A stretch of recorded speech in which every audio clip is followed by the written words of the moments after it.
Your nickname's the preacher's daughter. Just tell us a little bit behind the background of that.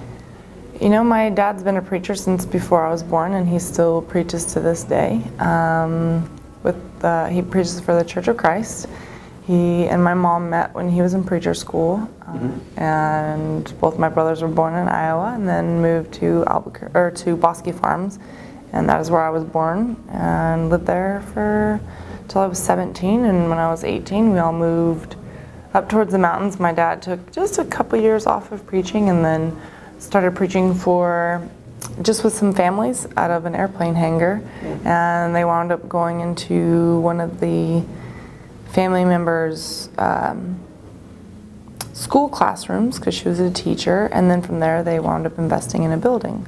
So he preaches. It's a very small church out in the mountains called Edgewood Church of Christ. He still preaches to this day. Just tell us a little bit about what your sort of life away from training involves. I have a lot of friends and family there. I have family, meaning, I mean, I have just my parents live there, and my other brother lives in Houston, but I don't really have extended family. But when I say family, I mean everybody as a whole. You know, my husband and his family. He has a couple of aunts and uncles, and his whole immediate family lives there. So between the family and both of us being born and raised in Albuquerque, and all of the friends over all the years, we're pretty busy.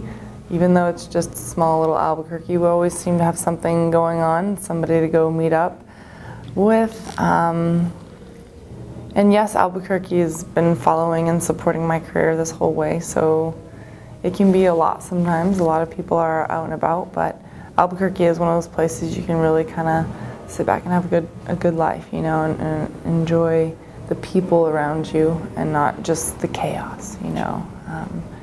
So yes, I'm busy all the time, but Albuquerque is a big enough city that there's enough and small enough that you can kind of keep it as simple as you want. I love to do crafts. Crafts in a way, I mean, it's like, I don't want people to think of like, you know, popsicle sticks and like homemade reindeers. Like, it's a lot more detailed than that. They're like cool crafts, okay? I don't know. They're projects. I do a lot of stuff. I do woodworking somewhat. It's actually really legit. I made a whole bed for our spare room and an end table. First time actually doing drawers, and I have to say they slide perfectly and evenly.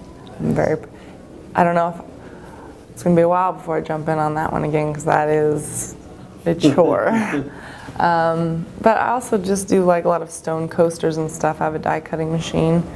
I can cut people's initials and things like that, and maybe monogram them. And I'll put like an epoxy coating, like a two-part epoxy coating, so that it's like indestructible, you know, and I'll do that for like wedding gifts or birthday gifts, things like that. But that's like my wind down time at home. When I get home, everything is so on the go. I'm running, I'm sparring, I'm hitting mitts, I'm doing strength training, I'm wrestling, I'm grappling, and then sometimes when I get home, my husband goes to bed at like 9:30, and I don't go to bed till like 12. I sleep from like 12 to 8. I'm not a super early riser, but I don't necessarily sleep until noon, you know.